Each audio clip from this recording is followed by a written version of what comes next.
Gente, o Instagram deu uma queda aqui, mas deixa eu ver se a Letícia entra novamente aqui. Se ela entrar, a gente encerra, faz o encerramento da live.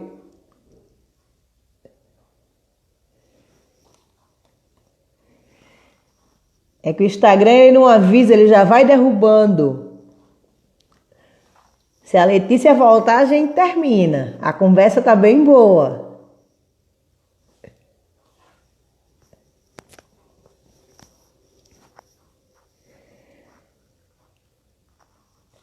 Deixa eu ver aqui.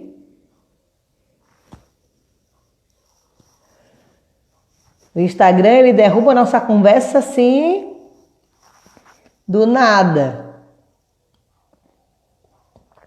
Bom, para quem tá me vendo agora, eu tava no aqui. A gente tava conversando aqui na live com a Letícia Lães e o Instagram deu uma derrubada, porque completou 1 hora e parecia que era 1 minuto para mim, porque a conversa estava muito boa. A Letícia estava fazendo uma fala maravilhosa nesse momento, mas ela vai voltar, ela está voltando. Muito bom conversar com a Letícia, ela estava falando sobre, nesse momento, sobre transporte público.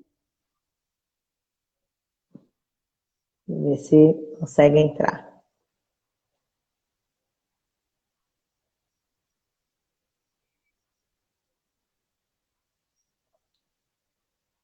Sobre o planejamento de uma nova sociedade, de um novo normal, né? E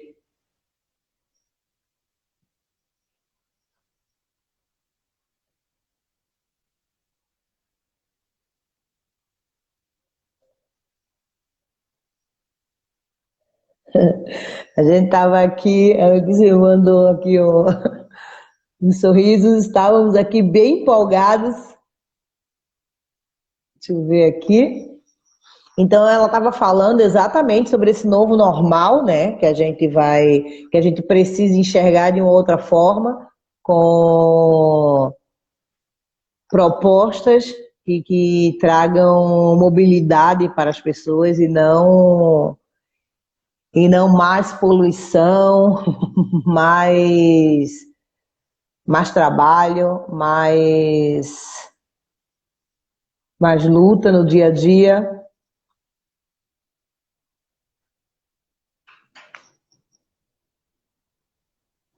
Gente, eu acho que a gente não consegue mais entrar. Não sei se a Letícia está com dificuldade na internet.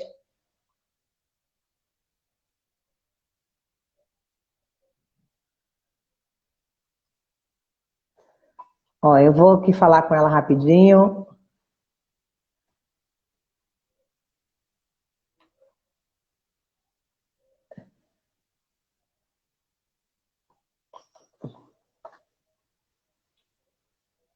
Então, pessoal, infelizmente, a gente não está conseguindo, tá? Nesse momento, nos adicionarmos. Quero agradecer a todas, todos e todos que estiveram aqui conosco. O vídeo da live está lá no nosso Instagram. Pode assistir de novo, pode compartilhar, fiquem à vontade. Foi uma conversa maravilhosa com Letícia Lães, psicanalista, socióloga e candidata à prefeitura de Curitiba. Letícia, espero que ela voltou! Que loucura! Eles cortaram, porque tem isso, quando dá 1 hora, eles cortam. Pois é, a conversa estava tão boa que eu não prestei atenção quando eu ouvi, já estava 2 segundos. Mas eu acho que você já está errando também, né? Não vamos. Se tu quiseres fechar tua fala sobre a mobilidade, aí a gente encerra e se despede das pessoas.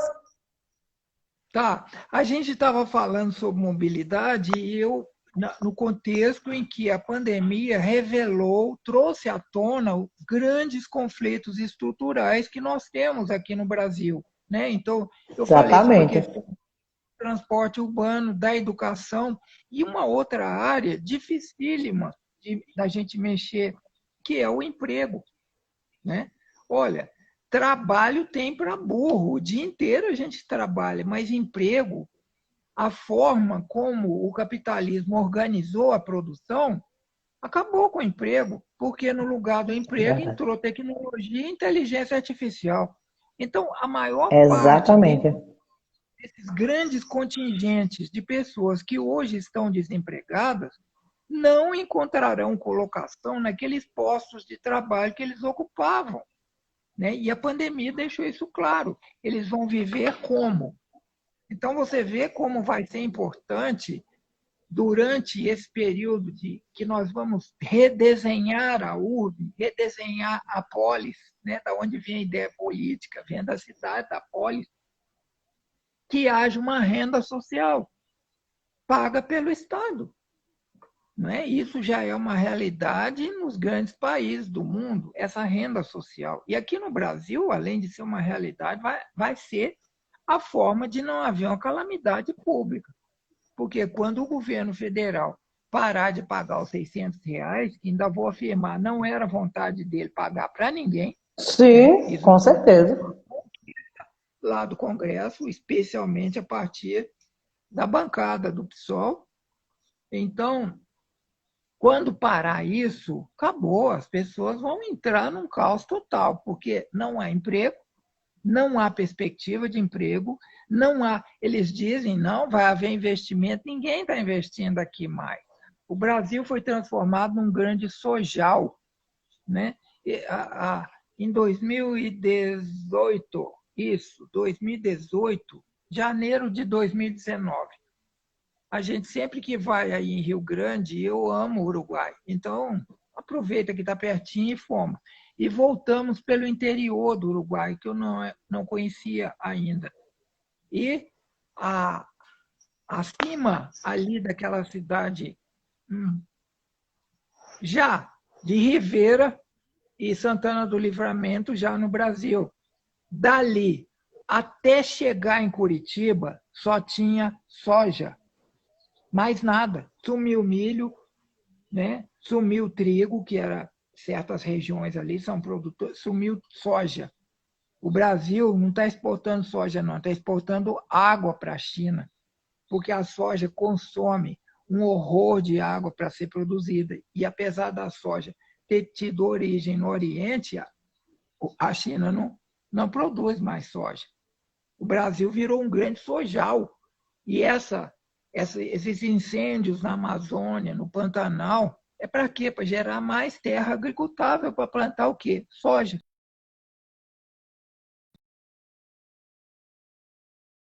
Commodity sujeita a muitas variações de mercado, né? Então, por outro lado, a agricultura familiar, que é aquela que nos dá sustento na mesa, né? Que é uma atividade tipicamente do cuidado, essa daí o Banco do Brasil parou de financiar, porque diz o nosso glorioso ministro da Economia, diz que não dá lucro. É a tal Sim, ideia de lucro. Falei, então, se não dá lucro, as pessoas morrem de fome. A realidade é que nós teremos que repensar o trabalho. Como é que ele vai ser feito? Porque as pessoas não precisam ficar à toa, recebendo a ajuda do Estado. Mas elas não precisam também de conseguir os empregos tradicionais que tinham. Então, nós vamos ter que encontrar formas de remunerar o trabalho, inclusive o trabalho do cuidado, que até hoje não foi remunerado.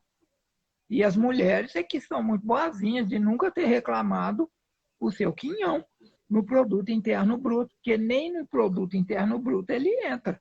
E você imagina o que toma em termos de horas de trabalho, em termos de dedicação exclusiva e outras coisas mais. Então, com esses exemplos, o que a gente quer mostrar é que a pandemia pôs muito evidente todas essas feridas sociais, políticas e econômicas que nós temos. E os arautos aí, né, das próximas administrações, eles fazem de conta que isso não existe. Eles dizem que é simplesmente retomar tudo como estava e, como dizia minha avó, tudo como antes no quartel de Abrantes, né? Então, é isso. E não vai ser um lema que eu tenho adotado na minha campanha é o seguinte: a gente quer seu voto, sim, o pessoal precisa do seu voto, porque é o único jeito que a gente tem de eleger vereadores, né, de compor uma bancada na Câmara, que nós não temos ninguém assim no Paraná. Mas, muito mais do que seu voto, o que a gente deseja é a sua cabeça, seu coração e suas mãos. Porque se a gente não ganhar, mas você com a sua cabeça, o seu coração e as suas mãos, nós vamos estar aqui para lembrar tudo que a gente tem que fazer e tudo que a gente tem que cobrar desses governantes que estão prometendo horrores e que não vão fazer nada disso, porque a coisa vai ficar muito séria. É verdade, é verdade, é verdade. Esses dias eu participei de uma live aqui em Rio Grande, falando sobre o Outubro Rosa, né, e os cuidados com a saúde da mulher. E eu estava falando para as companheiras que o quanto o SUS hoje se mostrou necessário no nosso país. Se a gente não tem, a gente está com mais de 150 milhões de mortos, mais de 150 mil mortos, perdão. Uhum. Se a gente não tivesse o SUS, ia ser a extinção do povo pobre. Total. De... Sim, sim. E por que eles querem acabar com o SUS? É a necropolítica. Em vez Exatamente. de salvar vidas, a gente quer matar. Ou seja, as pessoas acham que o presidente é maluco, mas ele tem um plano Não. muito sólido, é muito bem bolado, é muito planejado. Ele quer acabar com as pessoas, ele quer detonar o Estado. O Estado, que por sinal ele tem o apoio dos neoliberais, vamos, Estado mínimo. Só que quando arrebenta lá na empresa, eles recorrem a quem para salvar? Aqui é assim, né? A visão capitalista enquanto estiver dando lucro, o sucesso é da empresa, o lucro é da empresa. Passou a dar prejuízo, vamos socializar o prejuízo. Então, privatiza o Sim. lucro e socializa o prejuízo. Não é certo isso. E não são todos os empresários que são assim, evidentemente. Na semana anterior, a Luiza, dona do Magazine Luiza, fez uma intervenção no Roda Viva, não sei se você acompanhou, mas brilhante. Não E ela vi, tinha não vindo de vi. uma situação crítica, porque ela abriu um concurso para trainees, ou seja, CEOs de alto nível da empresa, só para negros. Sim, eu E é vi, óbvio que tem que acompanhei. fazer isso, porque é uma Com certeza. política para resgatar os pretos que carregaram esse país por 4 séculos, literalmente nas costas. E um dia eles falaram, acabou, e pôs todo mundo na rua, e não houve nenhuma política para resgatar isso, né? Só foi aparecer lá nos governos do PT, que começaram a aparecer políticas de cotas raciais e coisa que o vale. Que tem tanto cretino para se valer da política de cotas para desqualificar essa política para dizer que ela não funciona. Mas é a única maneira que Exatamente. nós temos de resgatar esse débito com esses nossos concidadãos que trabalharam tanto e sofreram tanto. Não foi só trabalho, não. E o castigo corporal e a crueldade moral que eles sofreram, ela pega e lança um programa belíssimo que deveria ser aplaudido por todo mundo e tem os imbecis para dizer que ela está sendo segregacionista. Então, quer dizer, há É empresários que terrível. têm outra visão. Há empresários que enxergam o país sob uma outra ótica, uma outra perspectiva, que não é só a perspectiva do lucro. Não é à toa que ela está crescendo como está. Porque, em compensação, você tem um outro aí que, inclusive, está brigando com a cidade de Rio Grande para botar a loja dele aí, né? E que mandou Exatamente. fazer um boneco com o retrato dele para poder vender no Dia da Criança. Então,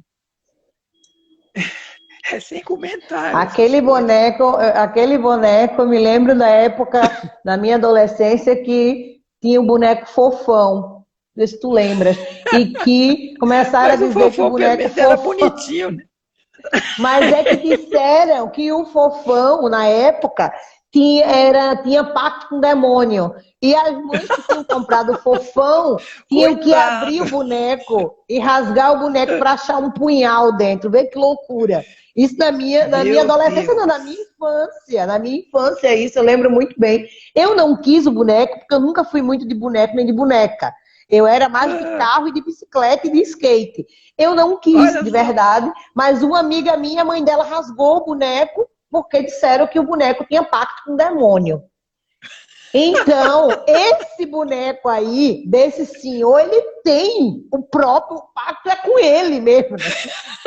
A diferença é que esse tem mesmo. Ele é o próprio. É Pelo amor verdade. de já. Eu vi esse boneco, eu digo, fala sério, né? Aí tinha assim, um comentáriozinho, alguma coisa no Face, eu acho, que dizia assim, o boneco que toda criança patriota quer ter. Digo, filho, que mau gosto, né? Que mau gosto.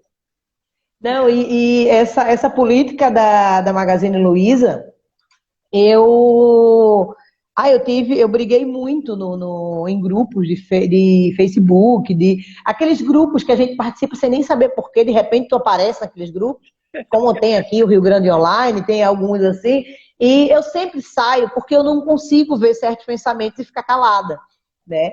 Então, as pessoas dizendo que estavam sofrendo racismo reverso, né? Essas palavras inexistentes que são criadas assim absurdamente.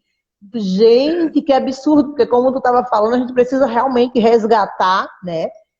Porque depois de tudo que esse povo sofreu, depois de tudo isso, ainda passou por uma pseudo-libertação, né? Porque aí, vocês estão libertos, mas não tem nada. Não tem porcaria nenhuma para tu não tem direito à terra, tu não tem direito a estudar, tu não pode fazer nada. Mas tu tá liberto. Por quê? Né? É uma falsa libertação para tu continuar sendo escravo daquele senhor, porque tu não tem onde trabalhar. Tu não pode estudar, tu não tem direito à terra. Tu fosse sequestrado do teu lugar, mas tu tá aqui jogado ao nada. Então, assim, né? Como é que a gente pode resgatar isso? Com iniciativas desse tipo, né? Sim. E as pessoas ainda não conseguem enxergar, porque é um absurdo, né? Eu aqui em Rio Grande, eu faço parte de um grupo de estudo, que é um núcleo de estudo aqui do IFE, núcleo de estudo afro-brasileiro e indígena. Então, são ações afirmativas, né? Lá pelo IFE a gente faz live, a gente faz evento, agora está fazendo oficinas. E assim, a gente discute muito, né, sobre tudo que a gente vê, assim, a gente fez uma live desconstruindo o racismo. Gente, ainda existe pessoas que têm a capacidade de dizer que o Brasil não é um país racista, que a pessoa não é racista. Então, assim, eu não tenho como não ser racista num país que tem um racismo estrutural. Eu posso ser uma pessoa que luta pelo antirracismo, né? Eu sou uma antirracista, mas eu nasci num país racista. Então, assim, isso é estrutural, isso está enraizado, mas a partir do momento que a gente enxerga que isso acontece e a gente começa a desconstruir isso na gente, a gente está sendo uma pessoa diferenciada. Mas eu não posso chegar e dizer o Brasil não é um país racista e eu não sou uma racista. Todos nós somos, mas nós estamos em construção, né? Uhum. Com certeza, com certeza. É um absurdo, é um absurdo. Tudo que vivemos aqui. Então, Letícia, minha querida, não quero mais tomar teu tempo, é uma sexta-feira à noite, vá tomar seu vinho, vá dormir, como você disse que gosta de ir na cama de dormir, vá descansar. Adorei a resposta, eu acho que é por aí, né? Se é que a gente faz em lugares mais interessantes, né? Pois é. só para dormir Para de dormir, coxinha. né? Olha, eu te agradeço Querida, muito. Deixa eu agradecer porque foi uma agradeça, surpresa. meu amor. Porque estando numa cidade que eu simplesmente amo, que está atrelada à minha história por vários motivos, um dia eu te conto alguns deles, né?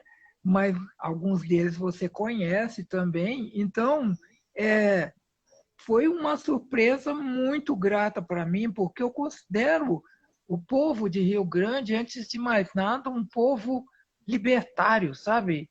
A, é claro que você tem estorvo e encosto em todo lugar, mas as Sim?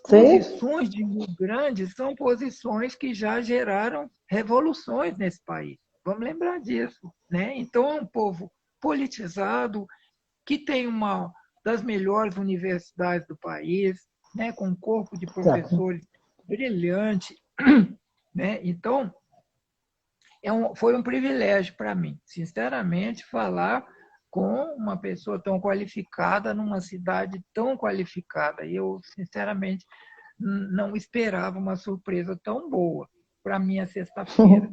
Fiquei muito feliz de falar com você, estou à disposição sempre que quiser e faço questão de, quando eu for a Rio Grande, né, que a gente se encontre para poder tomar um vinho bem no gosto gaúcho, embora você, como eu, não somos gaúchos, mas gaúcho é um estado de espírito, né? Então, antes de mais nada, gaúcho é um estado de espírito. A gente entra nele rapidinho e eu amo esse povo.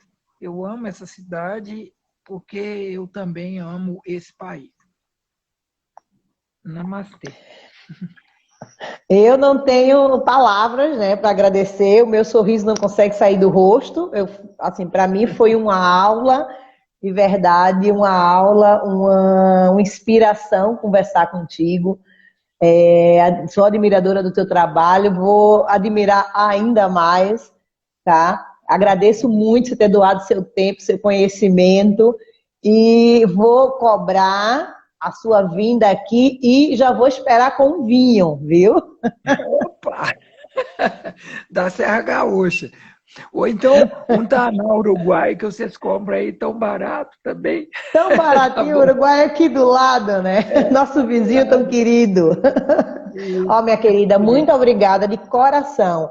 Essa conversa foi emocionante para mim, tá? A sua história é emocionante. Espero que Curitiba enxergue isso, porque nós mulheres somos o maior eleitorado, né? Nós temos um eleitorado muito maior. A gente precisa votar em mulheres e principalmente votar em Isso, mulheres que nos representam, né? isso. Então, muito, muito boa sorte na sua caminhada e vou acompanhar de perto, tá bom? Ó, um beijo, namastê. Como já disse Audre Lorde, não serei livre enquanto outra mulher for prisioneira, mesmo que as correntes sejam diferentes das minhas.